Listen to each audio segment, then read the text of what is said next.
इसके बाद next question लेते हैं। इसमें दिया गया है 1.0 मीटर लंबी धातु की छड़ उसके एक सिरे से जाने वाले अभिलंबवत अक्ष के परितः 400 रेडियन प्रति सेकंड की कोणीय आवृत्ति से घूर्णन कर रही है। छड़ का दूसरा सिरा एक धात्विक वलय से संपर्कित है। अक्ष के अनुदिश सभी जगह 0.5 टेस्ला का एक समान चुंबकीय क्षेत्र उपस्थित है। वलय तथा अक्ष के बीच स्थापित विद्युत वाहक बल की गणना कीजिए। तो ये एक बड़ा सा प्रश्न हमें दिया गया है, लेकिन पढ़ने से यदि बिल्कुल भी समझ में नहीं आया है तो इसको आपको ध्यान और संयम के साथ देखना पड़ेगा, तभी ये क्वेश्चन आपको समझ में आएगा। तो आइए हम एक एक वाक्य पढ़ते हैं और इसको अच्छे से समझते हैं। सबसे पहले हम क्वेश्चन को ही बहुत अच्छे से समझेंगे, फिर हम इसका सॉल्यूशन करेंगे तो ये पूरा समझ में आएगा। तो इसमें लिखा है कि 1.0 मीटर लंबी धातु की एक छड़ है। सबसे पहले तो हम 1 मीटर लंबी छड़ बना लेते हैं। तो ये देखिए, ये 1 मीटर लंबी छड़ है। इसके बाद आगे पढ़ते हैं तो इसमें दिया गया है उसके एक सिरे से, तो इसके दो सिरे हैं। पहला सिरा ये है और दूसरा सिरा ये है। इसमें लिखा है कि उसके एक सिरे से जाने वाले अभिलंबवत अक्ष, तो कोई भी सिरा ले लेते हैं, मान के चलिए ये सिरा ले लेते हैं। तो इसमें लिखा है कि इसके एक सिरे से, तो इससे जाने वाले अभिलंबवत अक्ष, तो इस सिरे से जाने वाले अभिलंबवत अक्ष खींच लेते हैं। ये देखिए, यहाँ पे हमने इस सिरे से जाने वाली एक अभिलंबवत अक्ष खींच ली। आगे लिखा है कि अक्ष के परितः 400 रेडियन प्रति सेकंड की कोणीय आवृत्ति से घूर्णन कर रही है। तो ये जो अक्ष है, एक सिरे से जाने वाली अक्ष के परितः ये जो छड़ है ये घूर्णन करेगी। कैसे? ऐसे घूमेगी, फिर वापस आएगी, फिर ऐसे घूमेगी, इस तरीके से। और इसकी जो घूमने की स्पीड है वो है 400 रेडियन प्रति सेकंड। तो ये कोणीय वेग ओमेगा का मान हमें दिया गया है। और छड़ की लंबाई कितनी थी? 1 मीटर, यानी 1.0 मीटर दी गई है। तो इसका मतलब यही हुआ कि ये 1 मीटर ही है। तो छड़ की लंबाई हमें दी गई है और हमें ओमेगा का मान भी दिया गया है। आगे पढ़ते हैं। इसमें लिखा है कि छड़ का दूसरा सिरा एक धात्विक वलय से संपर्कित है। तो पहला सिरा किससे? अक्ष से संपर्कित है। दूसरा सिरा एक धातु के वलय से संपर्कित है। ये धातु का हमने एक गोल बना दिया, गोला। तो ये धातु का एक वलय हो गया, धातु का वलय।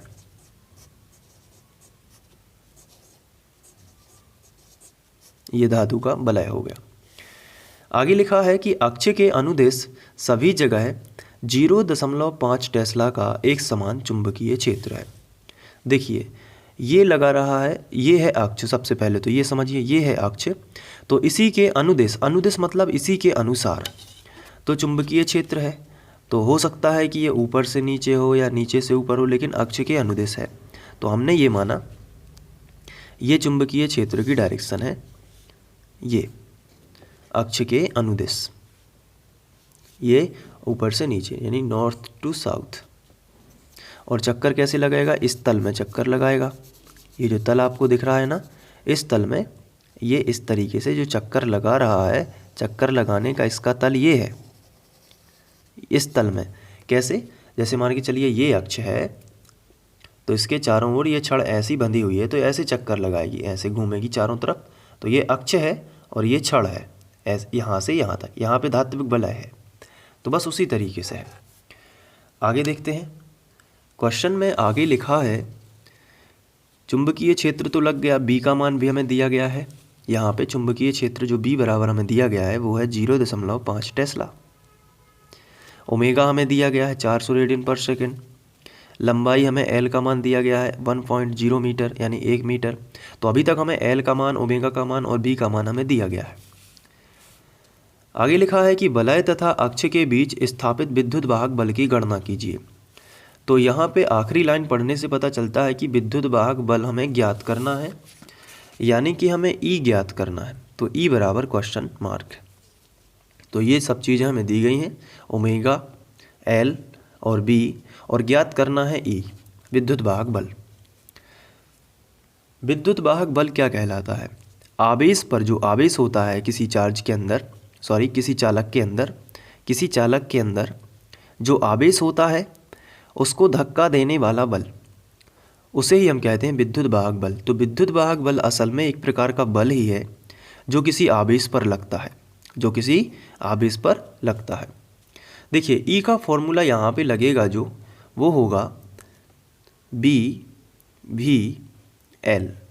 अब आप कहोगे कि ई का फॉर्मूला बी वी एल कहाँ से आ गया, तो इसको ध्यान से समझिए। अगर हम जानते हैं लेंज नियम से, जो हमने पढ़ा है लॉरेंज बल से, F बराबर क्यू भी बी, यही पढ़ा है ना, आवेश पर लगने वाला बल। यदि हम आवेश को यहाँ पे लेके आए तो F बटे क्यू बराबर भी बी होगा, यानी प्रति आवेश पर जो लगने वाला बल होगा वो होगा भी बी के बराबर। और प्रति आवेश पर लगने वाला बल क्या कहलाता है? विद्युत वाहक बल। तो हम इसे ई में कन्वर्ट कर सकते हैं, तो ई बराबर होगा भी बी।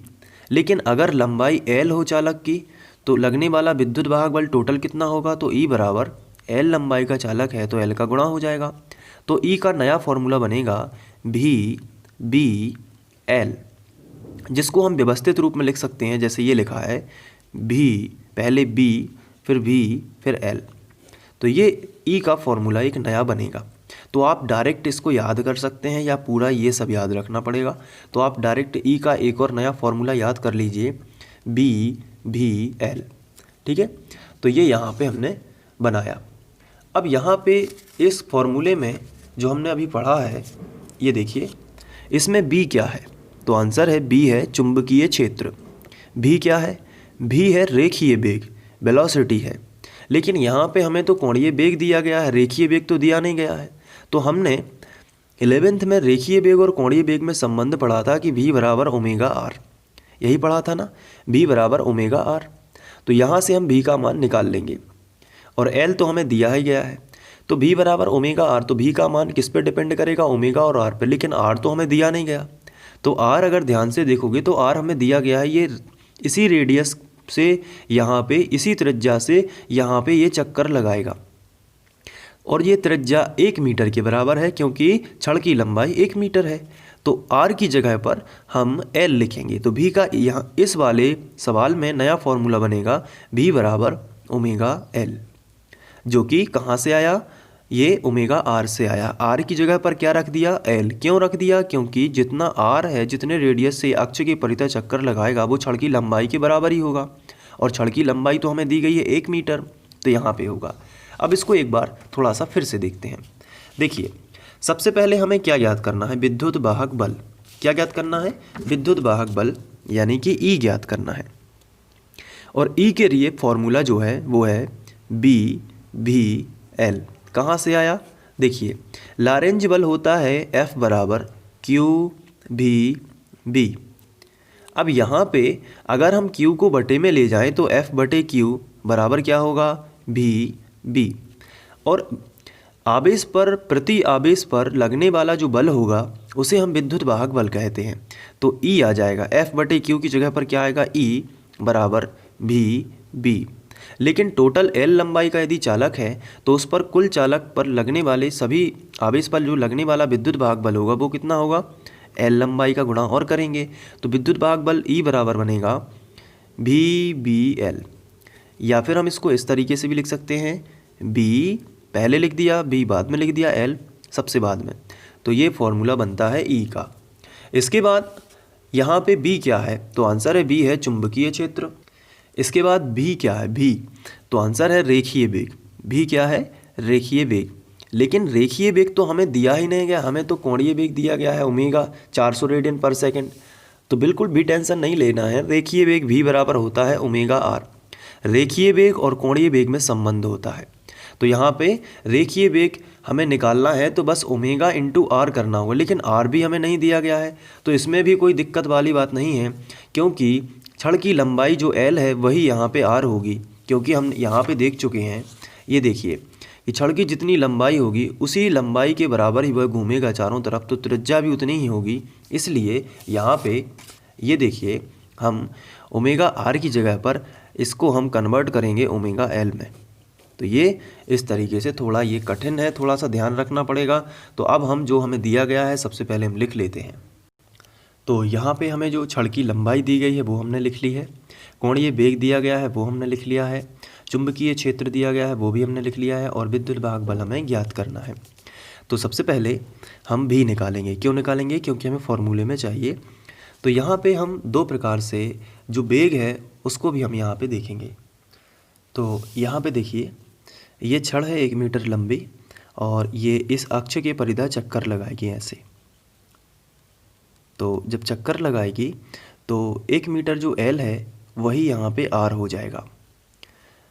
अब हमें चूँकि विद्युत वाहक बल निकालना है, जिसका फॉर्मूला हम देख चुके हैं कि होगा भी बी एल, तो इसके लिए हमें भी चाहिए।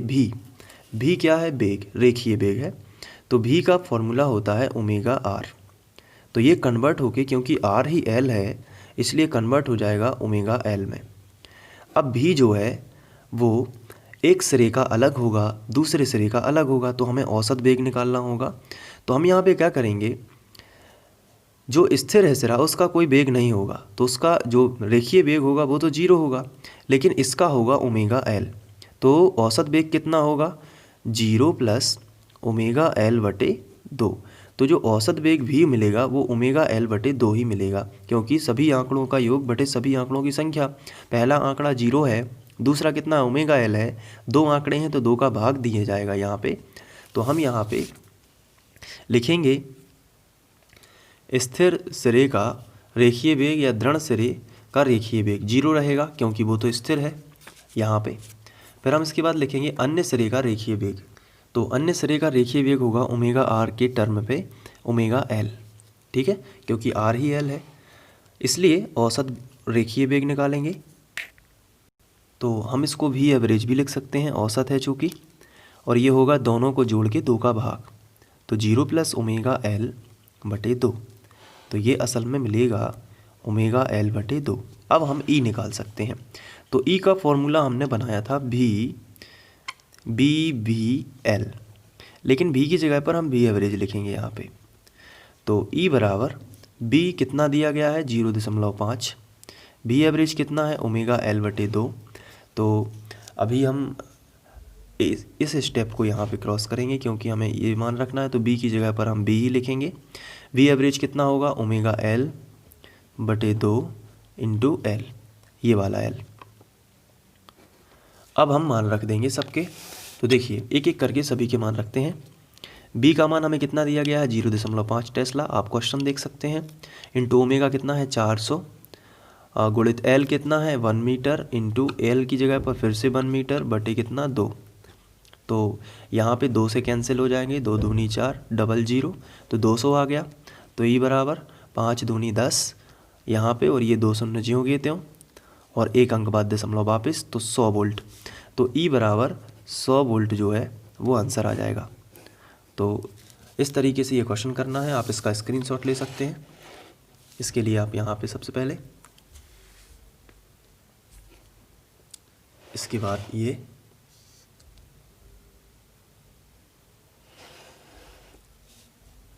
फिर यहाँ पे, ये यहाँ पे दशमलव लगा है, ध्यान रखना है।